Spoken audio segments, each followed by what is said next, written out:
Ngano nidagan si Pastor Apollo C. Kibuloy o ngano nakakulong siya? Ngano nakakulong siya?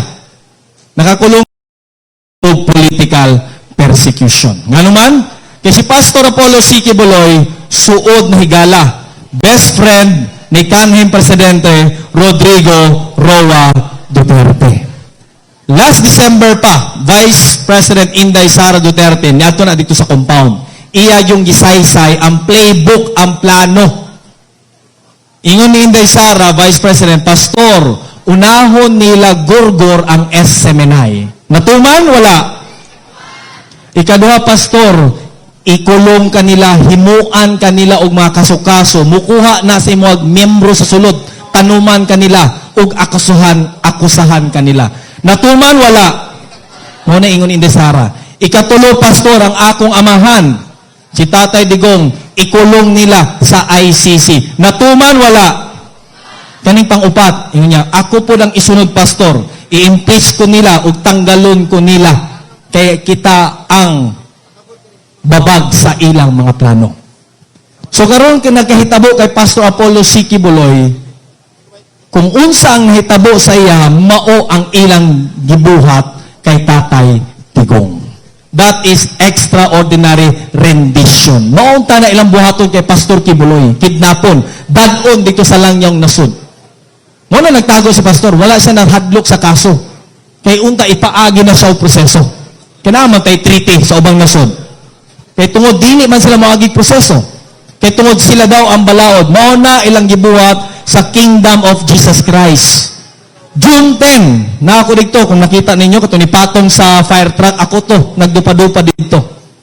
Then, August 24 to September 8, 16 days, gikubkob nila ang compound sa KOJC, namatyan nigtulo ka missionary workers. Tanan ilang gibuhat pang-abuso dito, why balaod na tuman dito, sila ang balaod. Mauna na ang nagkahitabo karon sa atong nasud Pilipinas. Si Pastor Apollo C. Kibuloy, angayan nga dapat suportahan ug makalingkod sa Senado. Ngano? Daghanag nabuhat si Pastor Kibuloy ug daghan taog nabuhat.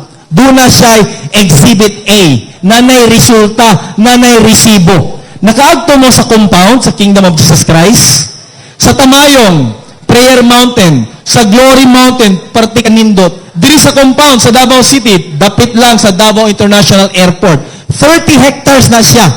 Naadiha ang hapit na mahuman na King Dome, 75,000 seating capacity, the largest indoor worship cathedral in the world.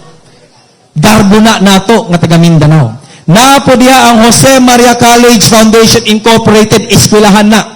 Diin libuan ka mga scholar gipa-eskwela ni pastor libre. O usana ko nga gipa-eskwela ni pastor nga libre, walay bayad. Gikag elementary, high school, college, magmasteral ka, magdoktoral ka, libre. Dili ka pangutanon unsay imong relihiyon, unsay imong tinuhan, dato ka, pobre ka, tagalayo ka, tagadum, dili. Basta nanginahanglan ka, tabangan ka ni pastor without string attached. Ni ana si pastor pag siya mutabang. No, giunsa man ni pastor napay SMNI, tibok kalibutan, worldwide ni siya. Giunsa man ni Pastor Apollo C. Kibuloy with a short span of time. No? Almost 40 years ang Kingdom of Jesus Christ. Nagsugod lang 15 ka miyembro, 15 ka miyembro, 1985 sa squatters area sa Agdao, Davao City. After nearly 40 years, kininitubo ni grew and it became 7 million strong kingdom members worldwide. Ngano man? Ngano ni ani ang pag-uswag sa Kingdom of Jesus Christ with a limited budget? Gamay naman ang budget, simbahan man ha. Ho man nila yung sources. Gamay lang ang budget, pero ngano ni ani man pag-uswag? Unsang klaseng leader si Pastor Kibuloy? Ngano mahigala tagamati? Si Pastor Apollo C. Kibuloy, dili kawatan. Si Pastor Apollo C. Kibuloy, dili kurap. Si Pastor Apollo C. Kibuloy, dili manghilabot o kwarta nga dili iya. Mao na karong kaso, gipatong-patong na nila nga way kamatuoran o gusto nila kwaon ang mga properties namo sa Kingdom of Jesus Christ. Pag susi-susi karon, uy, natingala sila. Kay ni isa ka property sa Kingdom of Jesus Christ, walay nakapangalan kay Pastor Apollo C. Kibuloy. Ni isa ka bank account, walay nakapangalan kay Pastor Apollo C. Kibuloy. Maunay timailhan, nga walay interest si Pastor Kibuloy o dili siya kuhap. Mauna, every single centavo nga masalig sa iyang makamot, iya yun gamiton sa pagpauswag sa Kingdom of Jesus Christ. Gusto ni Pastor Apollo C. Kibuloy, kung unsa ang iyang gibuhat sa KOJC, mauusab ang iyang buhaton sa tibuok Pilipinas. Nga naman, kami diha, libre po tanan, libre medical, dental, pagpa-eskwela, pagkaon, sanina, allowance, transportation, security guard, tagalaba, libre mi namuyo, libre mi tanan diha. Muna gusto ni Pastor, kang gusto ni Pastor yung vision.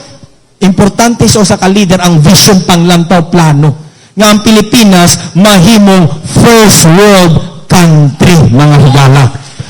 Imposible ba na? Dili nga naman nabuhat gani ni Pastor with a limited resources, with a limited budget. How much more sa budget sa Pilipinas? 6.325 or 325 trillion kada tuig ang budget. Asa naman ang budget karon? Naaba mo nakitang proyekto? Kusgan ninyo, naamo na kitang proyekto?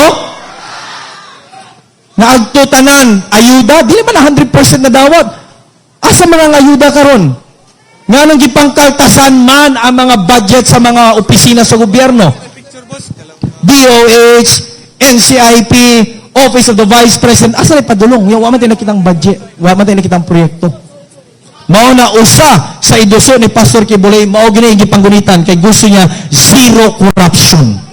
Gusto ni Pastor, dunay death penalty para sa mga korap na opisyales sa gobyerno. Kinahanglan manubag sila kay dili na ilahang kwarta.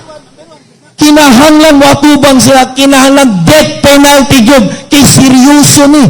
Public office is a public trust. Unya karon wa na tinadunggan, wa ni nanindugan diha. Mao na ang kasing-kasing ni Pastor Apollo C. Kibuloy. Taga-Mati, silingan naman ta taga Davao City. Tabangan ba nato si Pastor Apollo C. Kibuloy? Kinahanglan o kining napulo ni sila kabuok PDP mo na ingon ni former President Rodrigo Duterte ato ning tabangan. Dapat makalingkod ni sila diha sa Senado. Mo na kita mahimong spokesperson nila. Muadto ta sa tumasilingan, kaila, paryente, pamilya, ipang text nato, amigo nato sa Facebook, ato agad silang ikampanya kining napulo kabuok. Kinahanglan makalingkod ni kay kung di ni sila makalingkod mga taga-Mati, asa po niton ang nasud Pilipinas. Timanin ninyo na, nagkagidlay na ang atong nasud, wa na'y kwarta. Magunsa man ta, magnganga na lang ta. Mo na nasa tong kamot ang susi. Inubanan sa atong mga local officials dire, ang atong umalabot na board member, number 1 nato, ang atong board member, Dongo Montojo. Number 5 sa balota.